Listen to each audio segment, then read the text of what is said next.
রহমানির রহিম। সুপ্রিয় দর্শক, আসসালামু আলাইকুম। আপনারা কেমন আছেন? নিশ্চয়ই ভালো আছেন, কারণ আগামীকাল ঈদুল আজহা। সবাই ভালো থাকারই কথা। সবাই সবার পরিবার নিয়ে ভালো থাকুন, এই কামনা করি। আমিও আমার পরিবার নিয়ে খুব ভালো আছি। তাহলে আজকে কেন আসলাম একটা ব্লগ নিয়ে? এত তাড়াতাড়ির মধ্যেই গতকাল একটা ব্লগ দিয়েছি, আজকে আবার একটা ব্লগ দিলাম। কারণ কালকে আমাদের প্রত্যেকের ঘরে ঘরেই এই রেসিপিটা দরকার। তাই যদিও বিয়েবাড়িতে হয় এই রেসিপিটা, তাও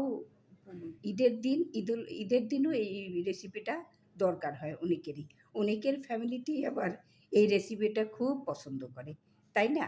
তাই আজকে আমার রেসিপিটা হলো বিয়েবাড়ির জর্দা। তাহলে কিভাবে করব সেটাই আপনাদের কাছে আমি এখন বলছি। কেমন? কি কি লাগবে সেই উপকরণগুলো বলে দিচ্ছি। এই যে দেখুন, এইটা হলো বাসমতি চাল। আজকে আমি বাসমতি চাল দিয়ে জর্দাটা বানিয়ে দেখাবো। কত সুন্দর করে একদম বিয়েবাড়ির জর্দার সুগন্ধ, দেখতে সুন্দর, সব কিছু পুরোটাই আপনি আমার এই রেসিপিতে পেয়ে যাবেন। এই যে বাসমতি চাল, এটা ১ ঘন্টা আমি ফ্রিজের মধ্যে ভিজিয়ে রেখেছিলাম। তারপরে নিব এই যে একটু কিশমিশ আর একটু কাজু বাদাম। আপনারা আরও বিভিন্ন ধরনের বাদাম দিতে পারেন, তবে আমি এত বেশি অল্প তো, তাই শুধু কিশমিশ আর কাজু বাদামটাই দিলাম।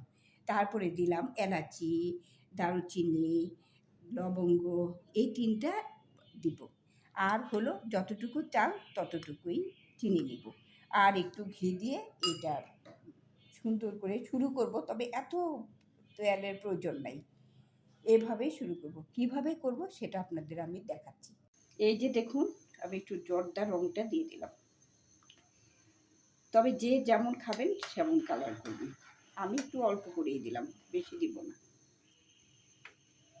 তারপরে দিয়ে দিলাম দারুচিনি, তারপরে এলাচি আর লবঙ্গ।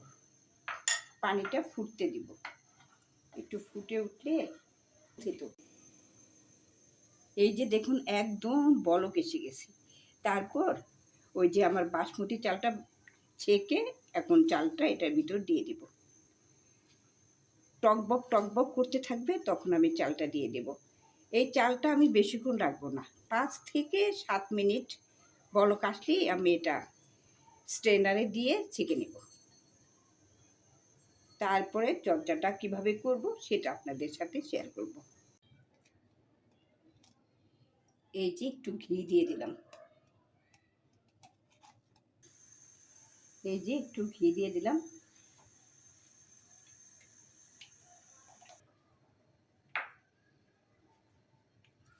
তারপর বাদামগুলো, একটু কাজু বাদাম এগুলো একটু ভেজে নেব, আর একটু কিশমিশ,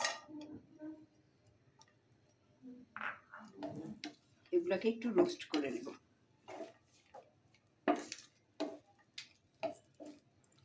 বেশি ভাজবো না, শুধু কিশমিশটা একটু সাদা হবে, তারপর উঠিয়ে ফেলবো।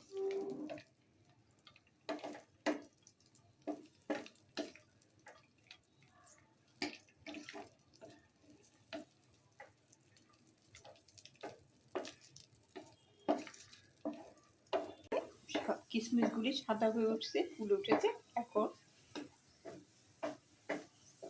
উঠিয়ে ফেলবো। চালটা, বাসমতি চালটা বয়েল করা, সেটাকে একটু ফ্রাই প্যানে দিয়ে দিলাম। এই যে এখন চিনিটা ঢেলে দিলাম, চিনিটা ঢেলে দিব এবং চিনির সমপরিমাণ পানিটাও দিব। এই যে চিনি যতটুকু ততটুকু পানি, মাপটা ঠিক রাখবেন। দেখবেন কি সুন্দর ঝরঝরা জর্দা হয়ে গেছে, ঠিক বিয়ে বাড়ির জর্দা।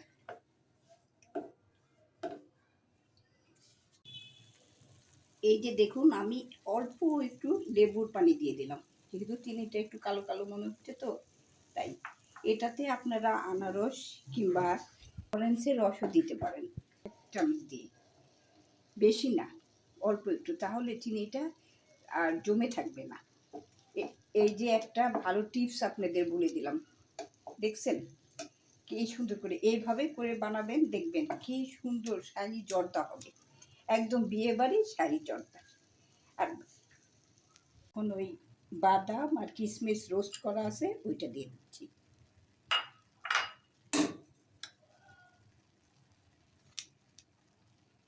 দেখুন কি সুন্দর ঝরঝরা হয়েছে, কত সুন্দর দেখতে, যেমন সুন্দর হয়েছে খেতেও তেমন সুস্বাদু হবে আমার মনে হচ্ছে।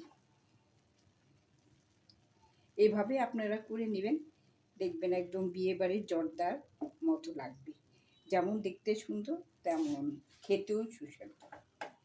এই যে হয়ে গেল আমার জর্দা, শাহি জর্দা, বিয়েবাড়ির জর্দা, বিয়েবাড়ির জর্দা, শাহি জর্দা।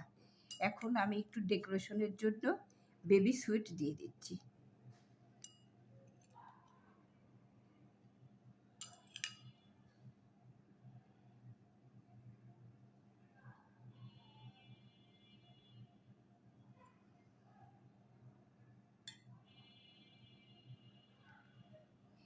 এই যে হয়ে গেল বিয়েবাড়ির শাহি জর্দা। এভাবে আপনারা ঈদে শাহি জর্দা এরকম করে বানিয়ে নেবেন।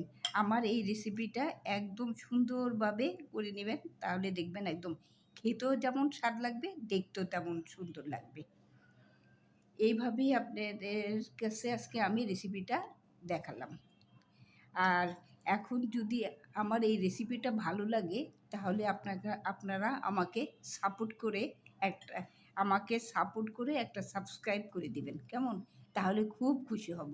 আজকে এখানেই শেষ করছি। আল্লাহ হাফেজ।